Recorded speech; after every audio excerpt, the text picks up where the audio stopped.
बारे में मैं बताऊं, मध्य प्रदेश में भारतीय जनता पार्टी बुरी तरह आपसी झगड़ों में, सार्वजनिक रूप से झगड़े हो रहे हैं मंत्रियों के बीच में, और लोग छोड़ रहे हैं भारतीय जनता पार्टी को। काफी लोगों ने छोड़ा भी है, बड़े बड़े लोगों ने छोड़ा है। एक जबरदस्त असंतोष भारतीय जनता पार्टी में इस समय चल रहा है। और आपको पता है कि 2018 में क्या स्थिति थी। 230 सीटों में से भारतीय जनता पार्टी को 109 सीटें मिली थी, जो कि उसके पहले के चुनाव के मुकाबले 56 कम थी। तो एक एंटी इनकम्बेंसी जो है बहुत जबरदस्त तरीके से भारतीय जनता पार्टी के खिलाफ इस समय है मध्य प्रदेश में। और करप्शन के इतने ज्यादा मामले उजागर हो रहे हैं भ्रष्टाचार के, कि कर्नाटक में तो आप कहेंगे 40% था, तो यहाँ हो सकता है कि आपको ये पता चले कि 60% करप्शन है। तो इसलिए इस समय एक अजीब किस्म का माहौल है यहाँ। भारतीय जनता पार्टी बहुत ही, जिसको कहते हैं ना, जो स्थिति अभी वहाँ ओवल में चल रही है क्रिकेट को लेकर, हमारी टीम की, वैसी मोदी जी की टीम की, वैसे यहाँ चल रही है मध्य प्रदेश में। तो मध्य प्रदेश में कर्नाटक का बहुत जबरदस्त असर हुआ है, और ये एक इम्पैक्ट पूरा ओवरऑल मध्य प्रदेश में भी है। और राजस्थान में थोड़ी सिचुएशन अलग है। ये जो गहलोत साहब और सचिन पायलट के बीच में जो चल रहा है, उसके कारण तो कहना मुश्किल है। पर मध्य प्रदेश, छत्तीसगढ़ में कांग्रेस, भारतीय जनता पार्टी बहुत खराब स्थिति में, छत्तीसगढ़ में तो पहले से थी। अब भूपेश बघेल जिस तरह से काम कर रहे हैं, वहाँ दोनों जगह 40 सीटें हैं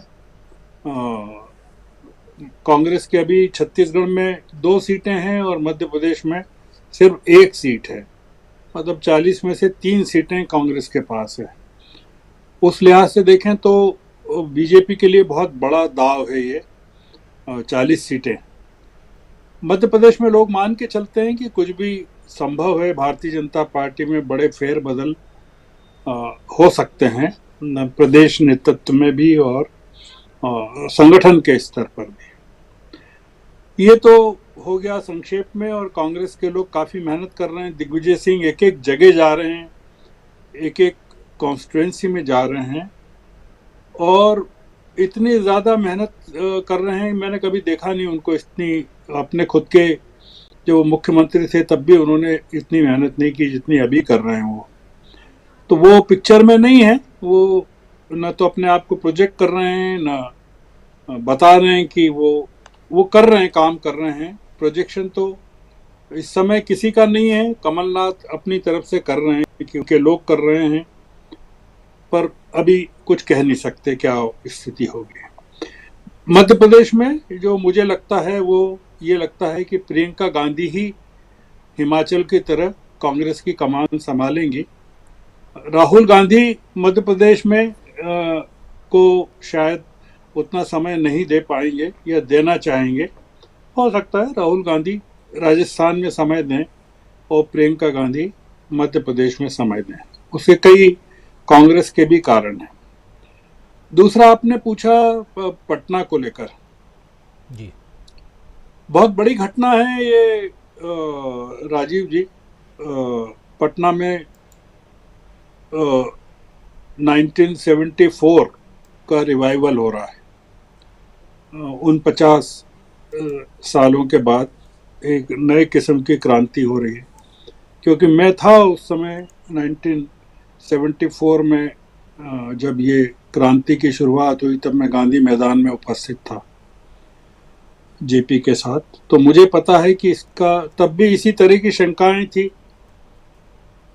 उनकी सभा के एक दिन पहले, 2 दिन पहले, 5 जून को उनकी सभा थी। 3 जून को कम्युनिस्ट पार्टी ऑफ इंडिया के डांगे साहब की सभा थी, 30,000 लोगों की हथियारों के साथ, और वो विरोध कर रहे थे जयप्रकाश जी का। कई दल जो हैं उस समय भी विरोध में थे। इस तरह की शंकाएं सबसे ज्यादा थी उस समय कि इंदिरा गांधी का डर भी काफी था कि कौन विपक्षी दल साथ में आएंगे, कैसे लड़ेंगे।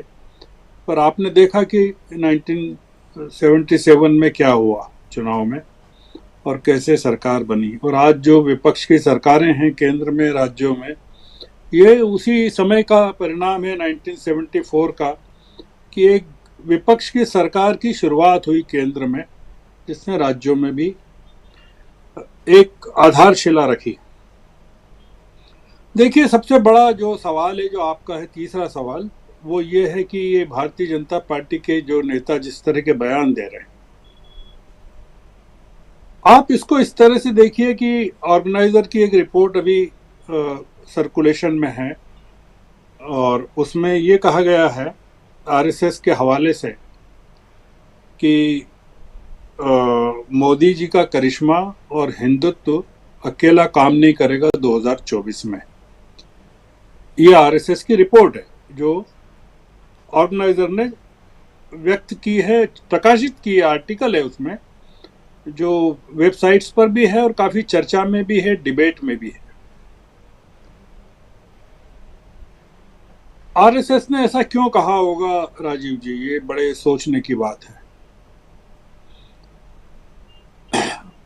कर्नाटक के परिणामों ने आरएसएस को और बीजेपी को बुरी तरह हिला कर रख दिया है।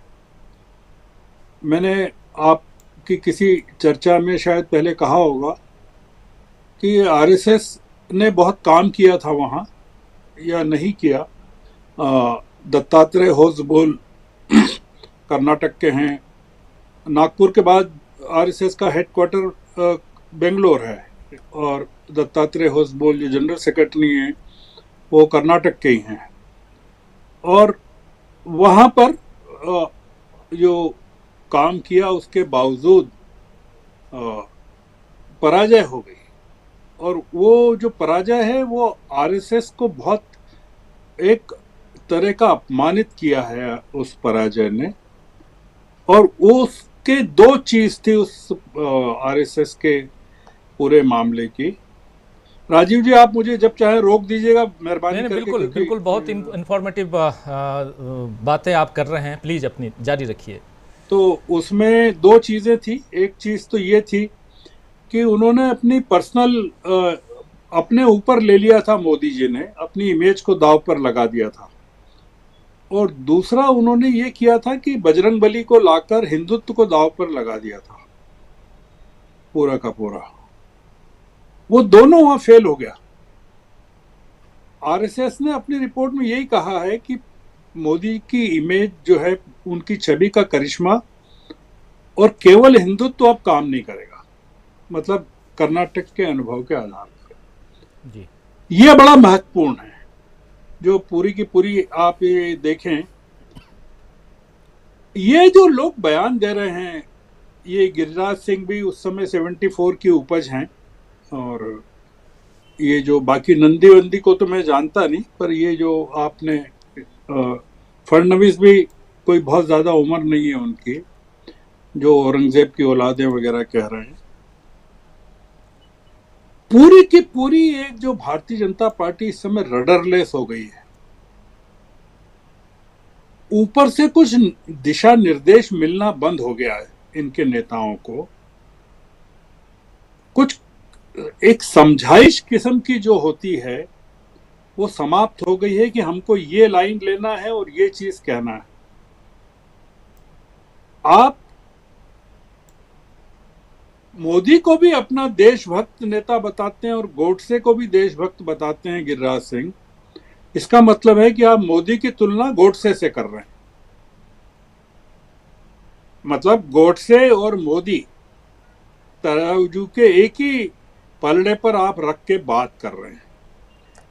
तो ये तो एक अद्भुत बात बीजेपी के नेता कर रहे हैं कि मोदी को गोडसे का उत्तराधिकारी स्थापित कर रहे हैं। ये बहुत आश्चर्यजनक बात है। आप कि वो कह रहे हैं कि गोडसे को देशभक्त बताना मतलब सावरकर को बताने तक सीमित थे, ये तो अभी तक समझ में आया। और नई संसद में आप सावरकर की आराधना कर रहे हैं, वो भी समझ में आया। पर गोडसे को लेकर आप जो कर रहे हैं, तो ये जो चोट कर रहे हैं, ये समझ नहीं पा रहे हैं कि इसका कारण जो नुकसान भारतीय जनता पार्टी को क्या हो रहा है। ये लोग जो भारतीय जनता पार्टी के लोग जो इस समय कर रहे हैं, एक जो कहते हैं ना कि एक पागलपन सवार हो गया है कि बहक रहे हैं कुछ भी कहने के लिए। इनके पास कोई लाइन और लेंथ नहीं है कि इनको क्या कहना चाहिए।